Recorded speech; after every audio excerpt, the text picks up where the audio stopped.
Jim Thebaut is an environmental activist and documentary filmmaker with decades of experience concerning water shortages and the state of California's watershed.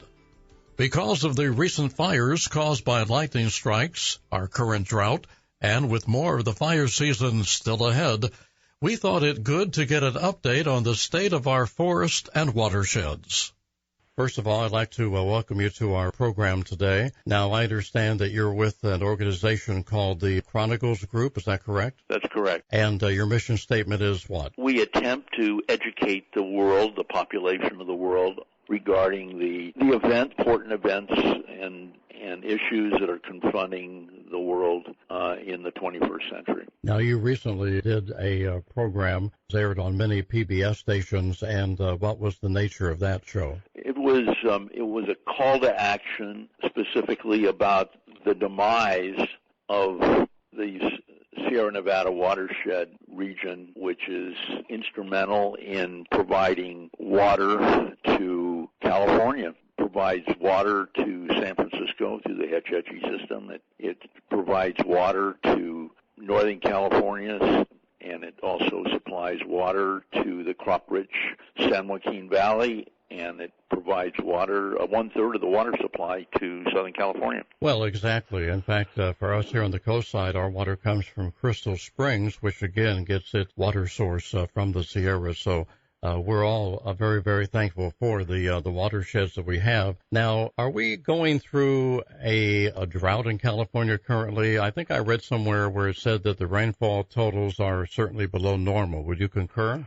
Yeah, it's dire conditions. We are having an ongoing drought, and I just recently filmed up in the just above Fresno, actually, and it would only take a spark to have a major fire. It's only getting worse, and of course, we're now evolving into the fire season. It's a dangerous situation. Well, I want to talk about that because, with everybody focused on COVID-19, not much has been said lately about the fact that this is our traditional fire season, and for the coast side here, we have a lot of forested area. When we talk about forests, sometimes people think about our major national forests, but there's a lot of timber on the San Mateo coast side from here to Santa Cruz. So certainly we've had our share of flare-ups in the past. So this whole area is potentially ripe for fire. Well, I mean, it's with the temperatures rising and quite frankly, there has been a neglect of the forests. And that's a problem. And I'm in the Santa Cruz Mountains and that whole region as a kid. I mean, I grew up in the Bay Area, so I understand it. But at the same time, the Sierra Nevada mountains is really it's crucial. I mean, California is the fifth largest economy in the world, and we wouldn't be the fifth largest economy in the world if we didn't have the watershed. It's essential ingredient or element that makes the system work as it does, and we probably wouldn't have the valuable industries that we have that makes California what it is. Silicon Valley and entertainment industry and all the things that make the Bay Area and Southern California work. But particularly, California is also ecologically blessed with having Mediterranean climate, and that makes us a food basket, one of the 5 food baskets of the world. So it's really important that people understand the importance of California, not only from a standpoint of water and food nexus, but it's also important in the fact that it's one of the major food baskets of the world. Where do you think that we failed in our stewardship to maintain the forest? Well, I just mentioned this recently, and it was kind of controversial, but I don't care.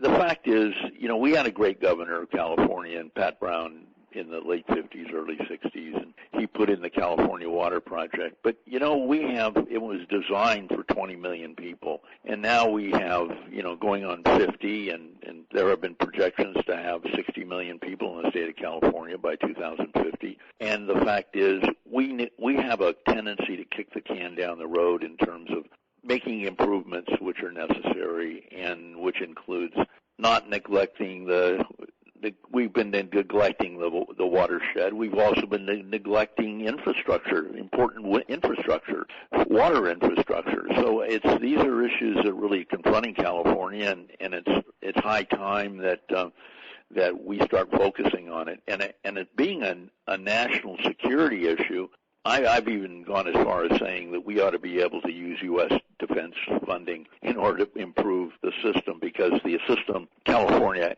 is an important part of the nation. And without California's leadership and capabilities and functions, it's really an important part of it. It's a national security issue, let's put it that way. I know this tends to be controversial, but some people have said that even though I think if we all agree that we want to be good environmentally, that is it possible that sometimes we can go to extremes as far as our use of force for timber purposes?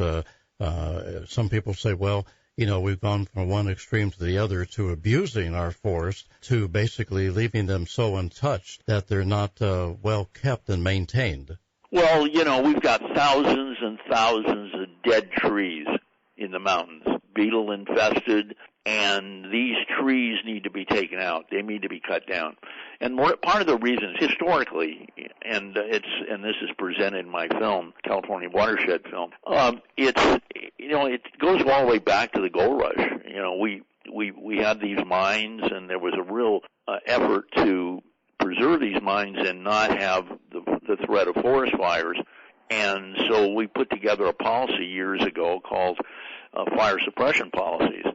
Well, because of that, the forest is no longer tranquil and divided, spread out and so forth. It is now in just overwhelming amount of trees and brush and that sort of thing, and which makes it very conducive to major forest fires. And it just hasn't been taken care of. I mean, it's just as simple as that. And what needs to be done is, and that includes the state and counties and the Forest Service, the federal government really needs to step up its game and start cutting out the dead trees and hauling them out. And that is really important.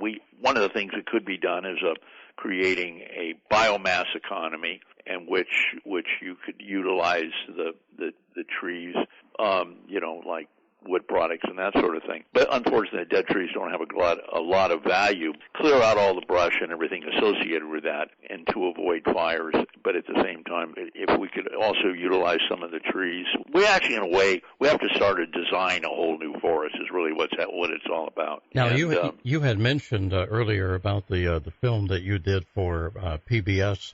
And now, for people that maybe didn't get a chance to see it when it aired originally, is this something that is still available? I understand you have a website that people can go to. Yes, it's on my website. It's chroniclesgroup.org, and the film is available on the website. And I understand it was rather well received when it did come out. Yeah, well, of course, PBS stations picked it up all over the state of California, and that I really feel good about that. And it's a call to action. I'm putting together a new film. The title is Healing, and it will be talking about what needs to be done. Now, as we conclude our interview, because we're just about out of time, but I do want to end it hopefully maybe on a positive note. Do you see anything at all happening in government or in the industry which leads us to believe that we are moving in a right direction to overcome some of the things we've been talking about? Well, I think that there is an awareness of the problem. I think Governor Newsom is aware of the problem. I know that Senator Feinstein, is aware of the problem. I think that, but I think that we need to put on a full court press. And in terms of, as I say, redesigning the forest, so to speak. And because it's right now, it's a mess. It's just a mess.